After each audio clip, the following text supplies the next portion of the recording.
nuestras redes sociales.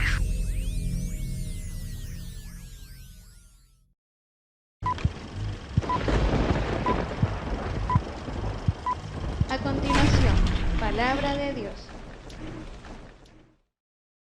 Amén. Bueno, seamos bienvenidos, mis estimados hermanos, que Dios nos bendiga, qué bueno verles en la casa de nuestro Dios. Esta mañana vamos a... antes de mencionarles de esta mañana, quizás recordarle o hacer de su conocimiento que este pasado jueves fue 31 de octubre, ¿verdad? ¿Sí? ¿Qué celebramos el 31 de octubre, hermano? ¿Ah? Dije que celebramos, no de que celebran. ¿Qué celebramos? Halloween. Usted no celebra volado, hermano.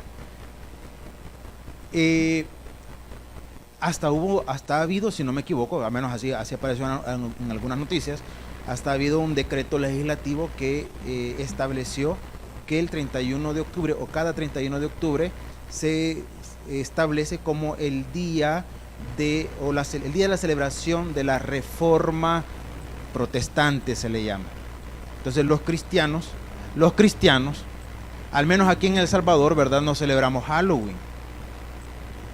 Después es que me extraña que algunos han dicho Halloween. No. Los gringos allá que están medio chollados, algunos hermanos de ella, ¿verdad?, que visten a los bichitos de brujas, y algunos salvadoreños que se creen gringos también, ¿verdad? Entonces se estaba celebrando 502 años, si no me equivoco, de la Reforma Protestante. Cuando hablamos de la Reforma Protestante, es una parte importante de la historia del Evangelio en tiempos recientes. No le puedo decir yo de la historia del cristianismo, porque el cristianismo, si usted quiere conocer la historia, tiene que remontarse hasta Hechos de los Apóstoles. Ahí está la historia del cristianismo, en Hechos de los Apóstoles. Pero allá por los años 1500 comenzó un movimiento allá en Europa que entre los representantes más notables, más reconocidos, no los únicos, se encuentra el célebre Martín Lutero, que es el que algunos le atribuyen como el precursor de la Reforma. Sin embargo, repito, no fue exclusivamente él. Lutero tomó mucho reconocimiento porque él era un sacerdote, era un monje, que se atrevió a protestar contra una figura que representaba una autoridad, hermano, increíble en aquel tiempo, y en este tiempo pues no es tan despreciable también la influencia que representa. Entonces, lo que sucedía por esos años es que quizás entre las cosas más, digamos, escandalosas era la famosa venta de indulgencias. ¿Qué eran las indulgencias? Se lo pongo en este plano, era la compra del perdón divino, así se establecía, la compra del perdón divino, y que todo creyente debería y tendría que comprar el perdón. Entonces, si usted tenía el dinero, usted podía ir y comprar, hermano, un certificado que le acreditaba a usted que usted había sido absuelto de sus pecados. ¿Qué le parece? ¿Qué le parece? Yo dije, está bonita la idea, 5 pesos que los demos, ¿verdad? Entonces, entre esas situaciones, hermanos, la restricción de la lectura de la Biblia. O sea, había muchas situaciones en donde, le digo, Lutero tomó reconocimiento porque era parte de la iglesia. Entonces, al ver él todo eso, y aparte de la carga espiritual y emocional que él tenía, que hemos hablado un montón de veces de eso, de que él quería ser agradable delante de Dios, él había aprendido que a través de la penitencia se purificaba el alma. Entonces, por eso él hacía mucha penitencia y se castigaba o se flagelaba a sí mismo porque creía que el cuerpo, ¿verdad? Y eso, por cierto, que es una concepción de origen griego, que el cuerpo era pecaminoso, que el alma era pura. Entonces, para que la pureza del alma sobresaliera, había que castigar el cuerpo que era pecaminoso o que era malo. Todo cambió cuando Lutero, leyendo la palabra y específicamente la carta a los romanos, se encuentra con un versículo que vamos a ver en esta mañana. ¿Cuál es ese versículo? Vaya en su Biblia, por favor, a Romanos capítulo 3 y versículo 28. Romanos capítulo 3 y versículo 28. Este versículo, hermanos, dio origen a toda, bueno, no a toda la revolución de aquel momento, sino más bien al hecho de lo que Lutero se atrevió a hacer. Capítulo 3, versículo 28. Cuando lo encontremos, puestos en pie, le damos lectura a la palabra de nuestro Dios. Romanos capítulo 3, versículo 28. ¿Lo tenemos, hermanos? Muy bien, si ya lo tenemos, entonces le damos lectura a la palabra de nuestro Dios y dice de la siguiente manera y que se puede escuchar. Dice la palabra del Señor: concluimos, pues, que el hombre es justificado por fe, sin las obras de la ley. Hasta allí y oramos. Señor y buen Dios, en esta mañana háblanos al corazón a través de tu palabra. Instrúyenos, fortalécenos, Padre Celestial. Te lo pedimos en el nombre de Jesús. Amén y amén. Podemos tomar otros asientos, mis estimados hermanos. Entonces le decía de que Lutero tomó mucha relevancia porque él estaba dentro de la iglesia. Todo este movimiento tuvo lugar, o mejor dicho, todo el contexto de Lutero tuvo lugar en Alemania. Él era alemán. Otra situación que vino y que le dio notoriedad a este personaje fue que él se atrevió a hacer una traducción del Nuevo Testamento del latín al alemán común. Entonces, en ese mismo periodo se inventa la imprenta y el primer libro en ser impreso fue el Nuevo Testamento. Entonces eso hizo que la lectura de la Biblia se fuera propagando. Entonces esa es la influencia grande, pero no es el único, repito. Había otro movimiento que simultáneamente se desarrollaba, lo único que no en Alemania, sino en Francia, por un señor cuya influencia doctrinal prevalece hasta este tiempo, un señor llamado Juan Calvino. Hay una corriente doctrinal, ¿verdad?, cristiana, que se le denomina el calvinismo, para que vean el nivel de influencia. Ahora, en aquel tiempo, repito, en diferentes partes de Europa, Suiza, Alemania, Francia, se fueron, Rusia incluso, fueron, digamos, como tomando conciencia de todo lo que estaba pasando. Entonces, quizás el hecho más notable y sobresaliente de ese periodo fue cuando Lutero estableció 95 preguntas, las famosas 95 tesis de Lutero, que por cierto son accesibles. Usted las busca en internet y usted las va a encontrar. Entonces vino Lutero y estableció 95 preguntas para que la iglesia se las respondiera. Y hizo algo que era un atrevimiento, una falta de respeto en aquel momento. Llegó a una iglesia, en un lugar, o la iglesia se identifica, disculpe la pronunciación de mi alemán, pues no lo practico mucho, ¿verdad? Más o menos se llama la iglesia de Wittenberg. Entonces, y allí, un 31 de octubre de 1517, fueron clavadas las 95 tesis de Lutero. Y de allí, pues, toma notoriedad, repito, esa fecha y la conmemoración del Día de la Reforma Protestante.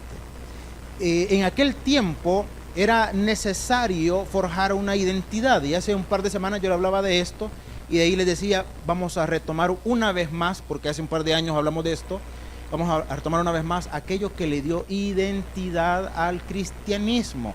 No, hermanos, que el cristianismo haya surgido de ese momento, porque no es así, porque siempre ha habido un remanente. porque cuando se va a Hechos de los Apóstoles, allí no está la historia de X o B iglesia con nombre, por ejemplo. Ahí no va a encontrar el origen de la iglesia, llamémosle, repito, con nombre, la iglesia evangélica, la iglesia católica, no, ahí está la historia del cristianismo. Y siempre hubo personas, hermano, que se aferraron a los principios de la fe establecidos por la palabra. El detalle es que recuerde que hubo todo un movimiento religioso que mezcló el cristianismo con el paganismo. Estamos hablando más o menos a partir del año del año 365, si no me equivoco. A partir de allí, cuando el imperio dominante de aquel momento, que todavía eran los últimos chispazos de Roma, estableció, hermanos, la unificación de la fe o de la religión.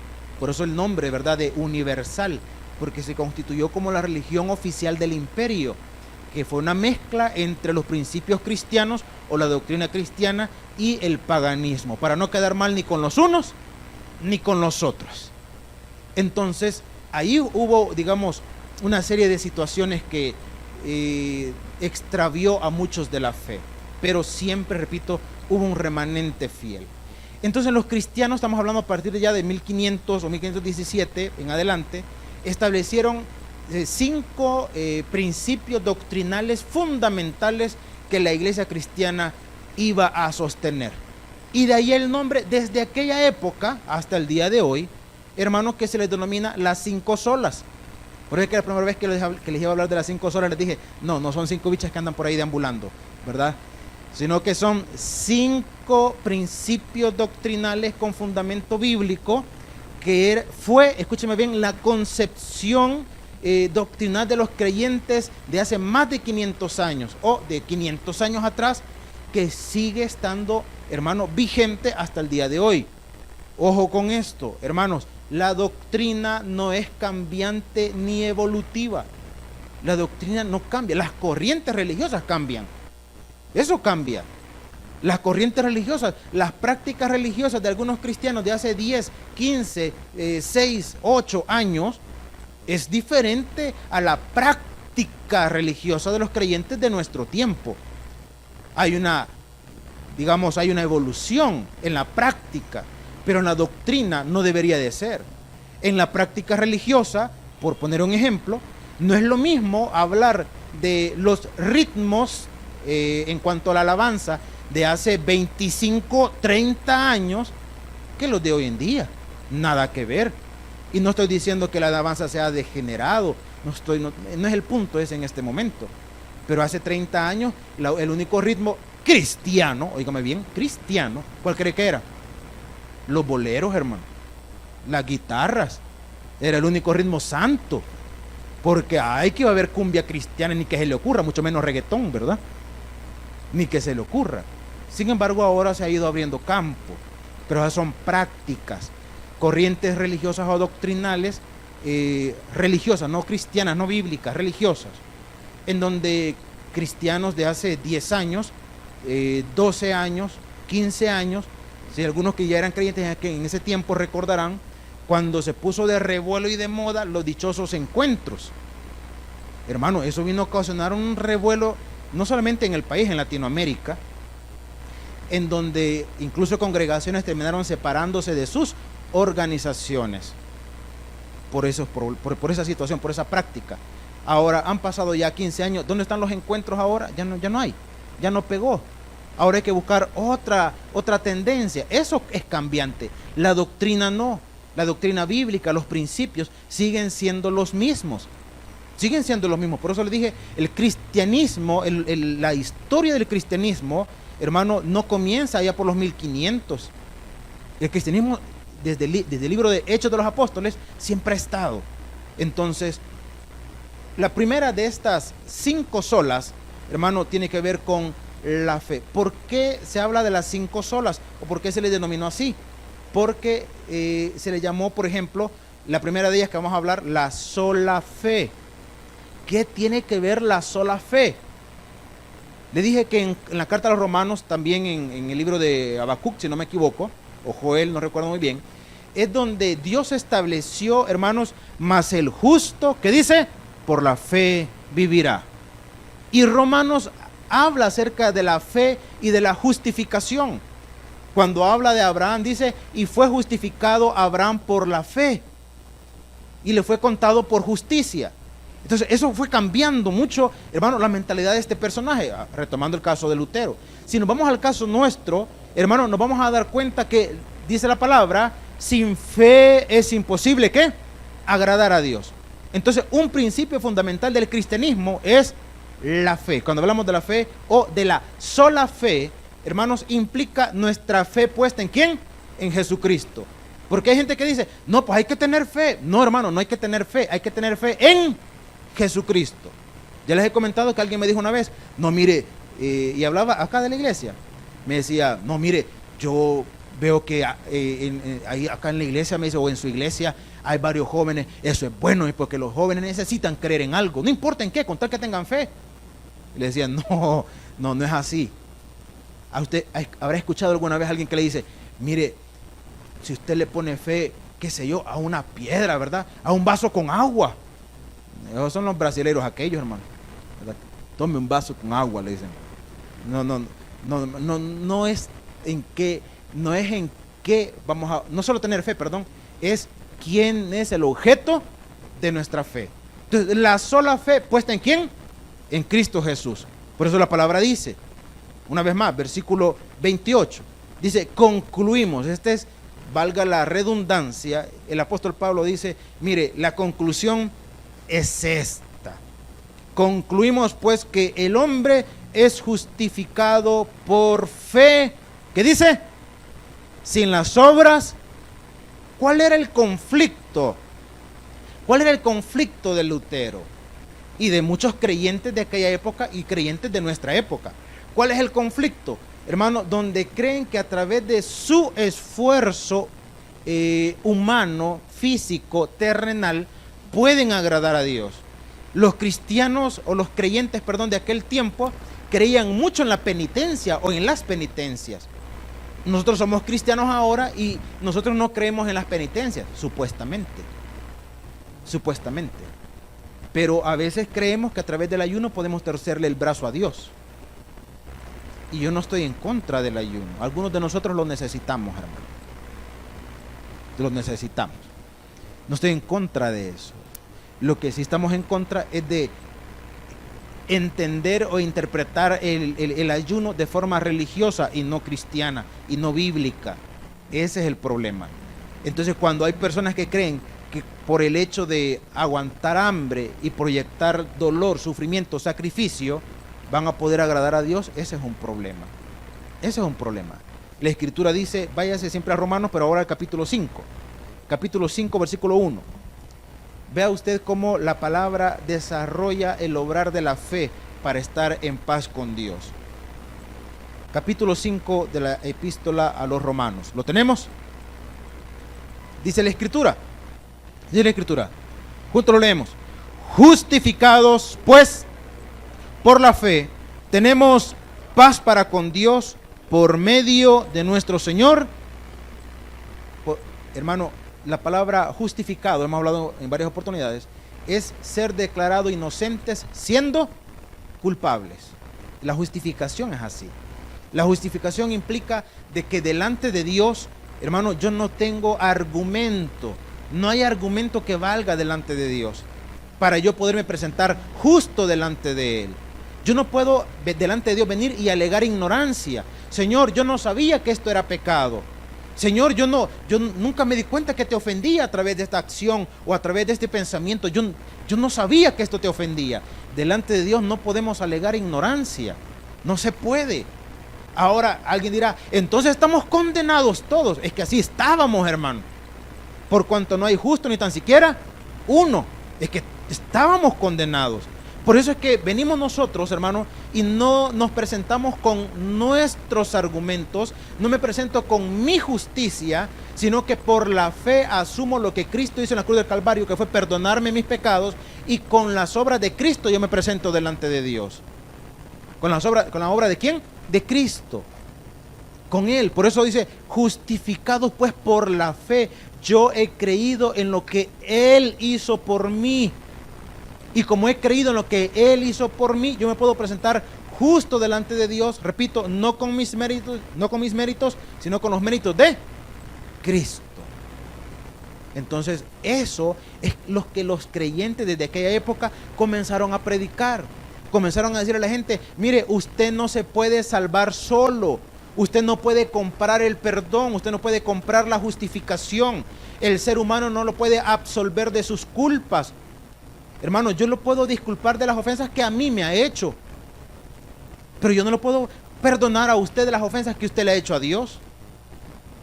No lo puedo hacer. Es como cuando queremos arreglar las cosas con alguien y le mandamos a decir que nos disculpe, ¿verdad?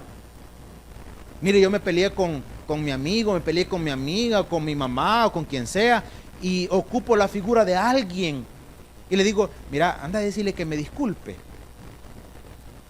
Pero ¿y dónde está? Allá está, mira, anda a decirle que yo mando a decir que me disculpe. Hermano, ese es bayuncada, ¿verdad? Ese es bayuncada, porque si yo realmente quiero recibir esa disculpa, yo voy a ir directamente y le voy a decir, mire, discúlpeme. O le voy a decir, mire, le disculpo por la ofensa que usted me hizo, por la falta que usted me ocasionó, yo lo disculpo. Una cuestión directa. Una cuestión directa.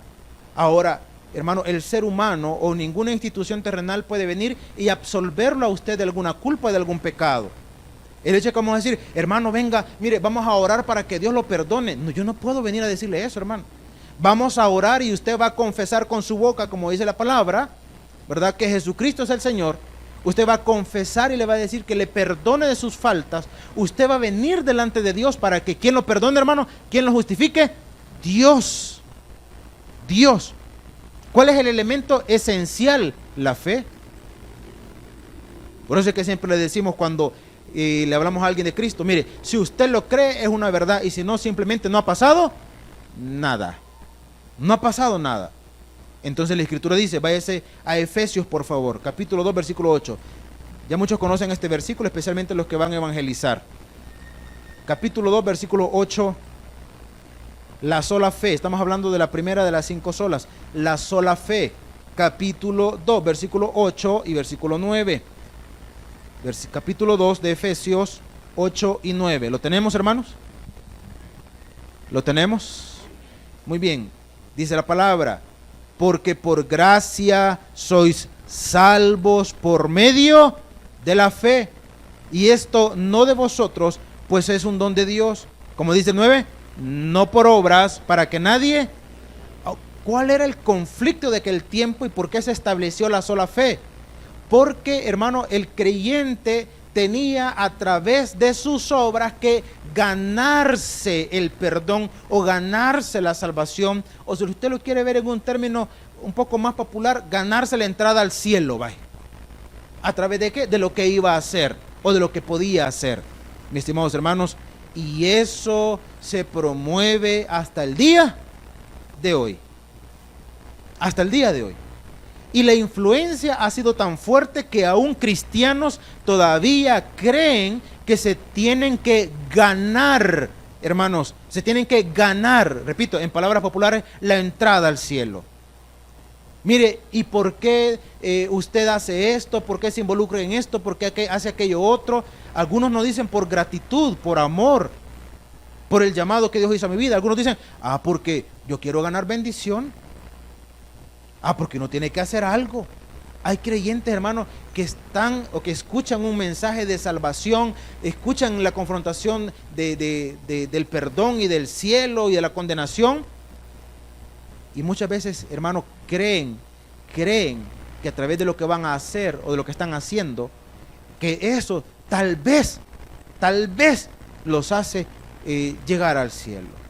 Las personas que no conocen de doctrina o de la Biblia o de la enseñanza cristiana, algunos de ellos se dicen ser estudiosos del comportamiento social, algunos, y desconocen algo, porque dicen, hay quienes sostienen, estoy hablando de gente no cristiana, y algunos de ellos detractores de la fe, sostienen que las iglesias nos fundamentamos a través del miedo y que venimos acá a la iglesia para que nosotros ser bombardeados a través del temor, a través del miedo, que si no viene a la iglesia se va a ir al infierno, que si no ofrendas se va a ir al infierno, que si no diezmas se va a ir al infierno. Yo quisiera que eso fuera así, hermano, pero no es así, pero no es así. Entonces viene y dice, la gente va a la iglesia o se mantiene en la iglesia porque los predicadores le meten miedo a la gente.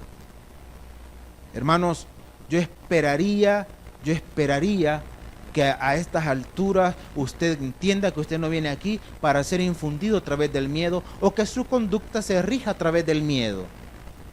¿Qué voy a hacer o voy a dejar de hacer por miedo? Hermano, la palabra no enseña en ningún momento eso.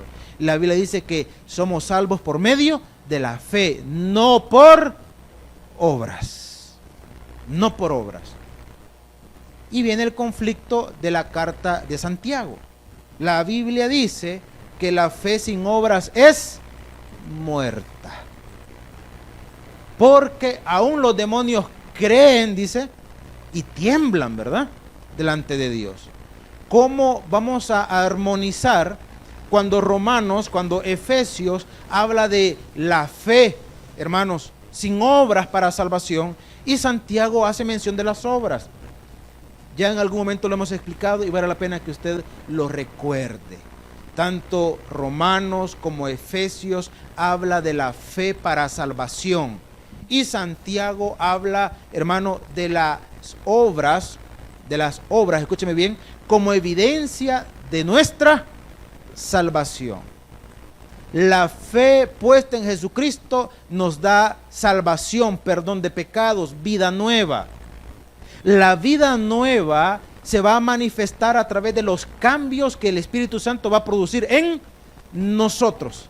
Entonces, ¿qué son las obras? Las obras son la evidencia de que hemos tenido un nuevo nacimiento. ¿Cuánto nuestra vida ha cambiado a partir de que conozco a Jesucristo? Y las evidencias de ese nuevo nacimiento. Las evidencias, ¿cuánto ha cambiado mi vida? ¿Cuán diferente puedo ser yo o soy yo?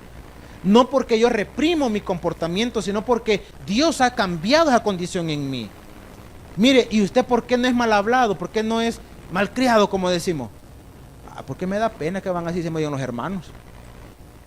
Si esa es su condición, usted no ha cambiado. Simplemente está reprimiendo una condición. Un cambio es que usted diga, no, porque sabe, no va conmigo, siento que no es parte de mí, no me gusta, no me resulta agradable. No me resulta agradable. Yo siempre cito un corito, una alabanza que es bien sencilla, muy tradicional por cierto, y que contiene una gran verdad. Dice que hubo un cambio cuando de nuevo nací, y las cosas que yo hacía ya no las hago más, porque hubo un cambio cuando de nuevo nací. Hermano, eso implica el nuevo nacimiento, el cambio que opera en nosotros. Ahora, no todos cambian con la misma intensidad o rapidez, hermano. No todo el mundo. Hay gente que experimenta un cambio tan radical, tan inmediato, que es sorprendente. Hay otros que nos cuesta, hermano. Hay otros que no se nos nota mucho, pero algo está pasando ahí en el interior, ¿verdad? Algo está cambiando, algo. Mire, yo antes era un gran bravo.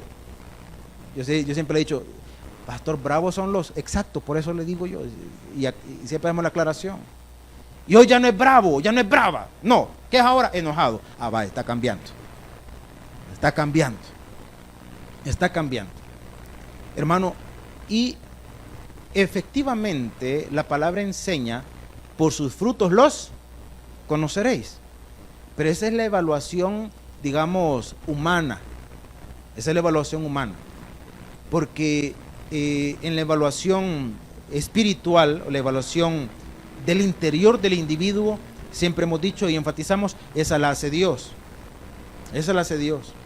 Yo le puedo citar un caso que lo encontramos en el libro de los Hechos de los Apóstoles. Ahí encontramos un caso bien interesante. Si no me equivoco del personaje, y usted que es lector de la Biblia, me corrige si me equivoco.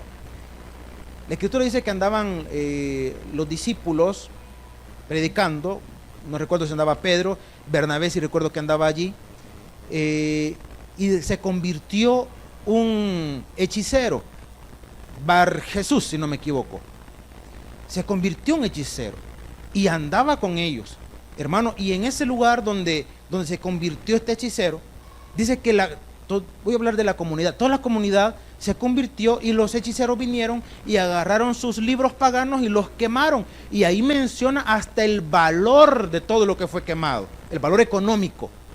O sea, para nosotros de manera superficial e inmediata venimos y decimos, hermano, si alguien que tenía estas prácticas agarra lo que para él tenía mucho valor y ahora lo quema, lo estima por pérdida, como dice el apóstol Pablo, ¿qué entenderíamos nosotros, hermano?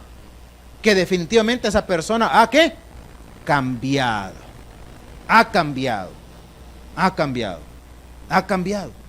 Y andaba con los discípulos, andaba con los apóstoles.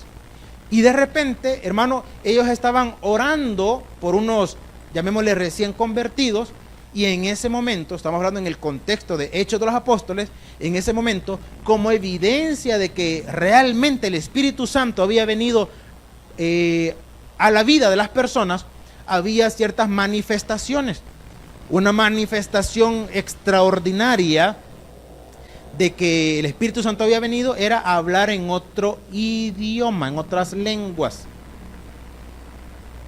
que no es lo mismo de lo que ahora algunos quieren hacer ver. Entonces, cuando Bar Jesús vio eso y ya se sentía en confianza, vino y les dijo a los apóstoles, miren, denme de eso que ustedes le llaman Espíritu Santo. Y si tiene un precio, díganmelo, yo ahorita se los pago, pero yo quiero de eso. Es que se ve bien chivo cuando le imponen las manos y de repente la gente comienza.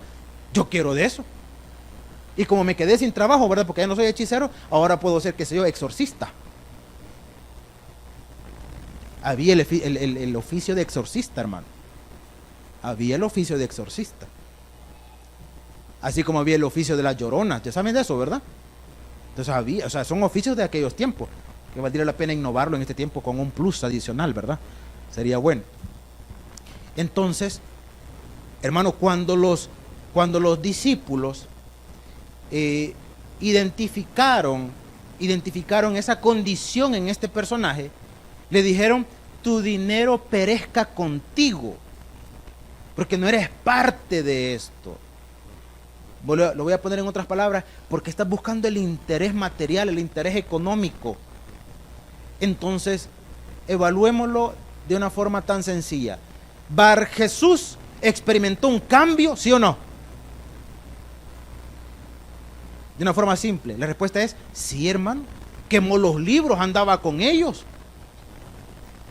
Humanamente hablando, se podía evidenciar el fruto, entre comillas, el fruto de su encuentro con Dios. Pero cuando las condiciones, o cuando él vio la oportunidad de sacar provecho de aquello, se evidenció lo que realmente había en su corazón. Pero desde el principio, desde que quemó los libros, desde que anduvo con los apóstoles, ¿quién sabía lo que había en la intención? ¿Qué es lo que había en el interior de su corazón? ¿Quién lo sabía inmediatamente? Dios. Bernabé, Pedro, los que hayan andado allí, ¿lo sabían?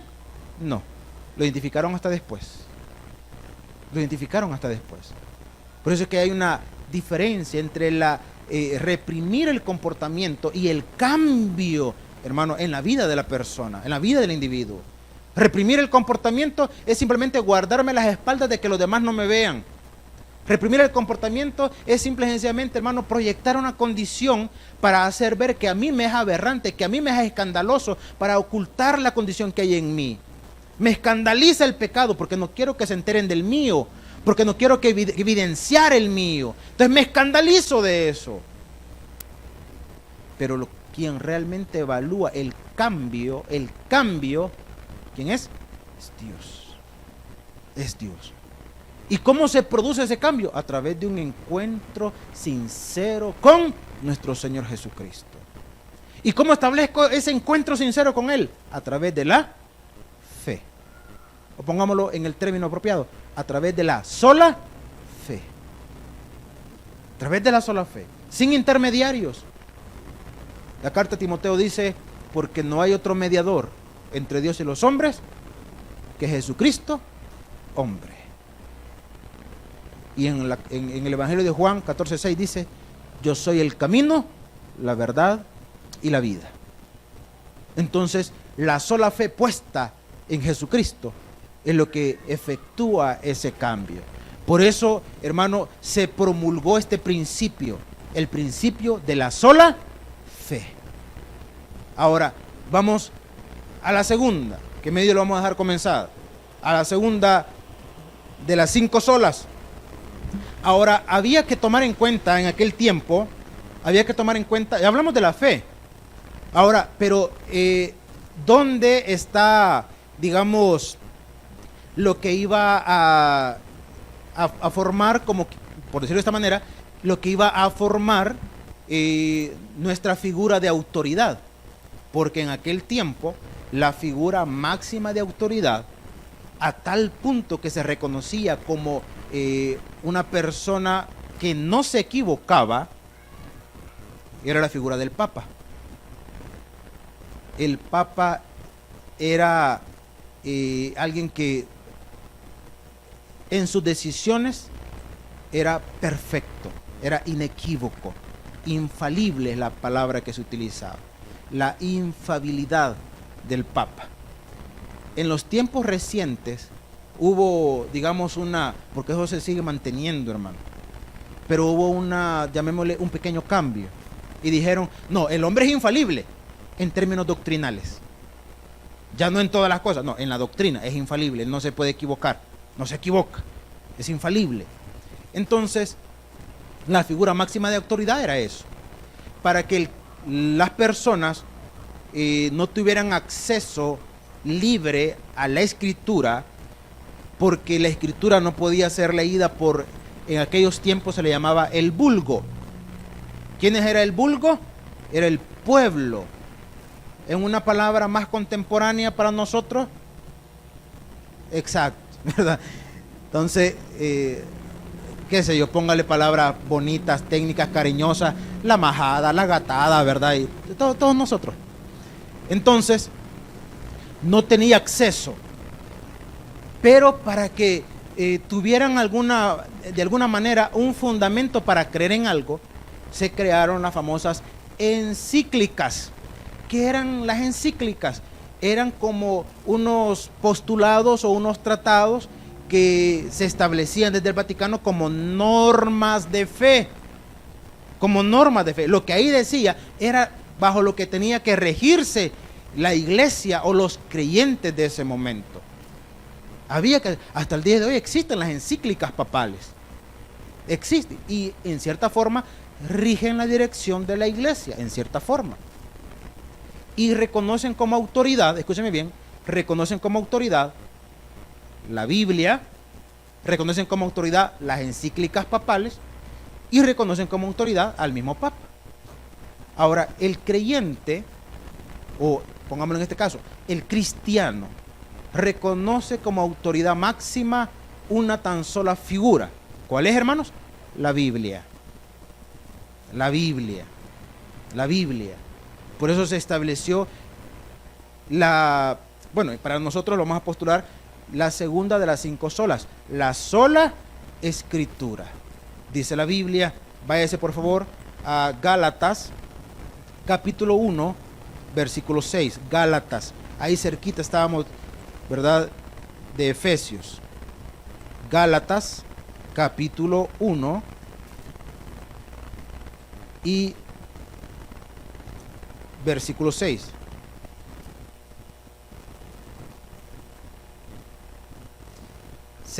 Y 7. Y después nos vamos a ir a otros textos. Pero esta es la reflexión que el apóstol Pablo hace. Y les dice, capítulo 1, versículo 6 en adelante, dice: estoy maravillado de que tan pronto os hayáis alejado del que os llamó por la gracia de Cristo para seguir un evangelio diferente.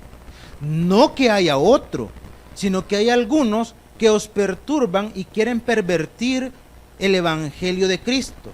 Mas si aún nosotros o un ángel del cielo os anunciare otro evangelio diferente del que os hemos anunciado, sea, ¿qué dice? Anatema. Como antes hemos dicho, también ahora lo repito. Si alguno os predica diferente evangelio del que habéis recibido, sea anatema. Pues busco ahora el favor de los hombres o el de Dios. O trato de agradar a los hombres, pues si todavía agradara a los hombres, no sería siervo de Cristo. Ahora le explico en este minuto que nos queda. Hermanos, siempre hemos dicho, nuestro fundamento, nuestra norma de fe es la palabra. No es el criterio, no es lo que el hombre va a decir. Por eso hemos dicho muchas veces, cuando usted quiera citar una verdad cristiana, por favor no diga, como dice el pastor. No, como dice la Biblia. Porque el pastor es un ser humano sujeto al error. Hay muchos pastores, o hay muchos pastores que decimos cosas y hemos hecho creer a la gente cosas que no están en la Biblia, hermano. Que no están. Cosas que pueden parecer bonitas, cosas que pueden parecer apropiadas, que en ningún momento pueden parecer, digamos, que van en contra de lo que la Biblia establece, pero no es bíblico. No es bíblico. No es bíblico. ¿Cuáles cosas? Entre algunas poquitas que podemos mencionar. Podemos decir una doctrina muy controversial, como por ejemplo la enseñanza de la sangre de Cristo. Porque, hasta hay alabanza, ¿verdad? Y gritos de batalla cristianos, ¿verdad? La sangre de Cristo, ¿qué, hermano? Entonces hay que cubrirse con la sangre de Cristo. Ahora, ¿lee usted en la Biblia esa enseñanza? ¿Lee usted en la Biblia esa enseñanza? No. Y puede parecer bonita, cristiana, tradicional, de poder, pero no está en la Biblia. A alguien se le ocurrió, hermano. Vino otro, la adoptó, la siguió predicando, se hizo popular en el ambiente cristiano y la aceptamos como verdad, aunque no lo diga la Biblia. Entonces nuestro principio es, nosotros creemos en lo que la Biblia dice y estamos sujetos a hacer y a creer lo que ella plasma. Lo que la Biblia no dice, no estoy sujeto ni a hacerlo ni a creerlo. ¿Por qué? Porque no dice. Y por eso es que cuando venga alguien a querer argumentar algún principio bíblico o algún principio doctrinal, usted le puede decir la palabra clave, capítulo y versículo. ¿Dónde dice eso la Biblia? ¿Dónde dice? Y en ningún momento es irreverente que nosotros podamos cuestionar algún principio. Mire, ¿y nosotros por qué creemos eso? ¿Y nosotros por qué nos bautizamos? Le voy a dejar algo de tarea. ¿Por qué nos bautizamos de la manera que lo hacemos? ¿Por qué? ¿No le parece una pregunta interesante? Porque no todos los cristianos se bautizan de la misma manera. No sé si se sabía eso.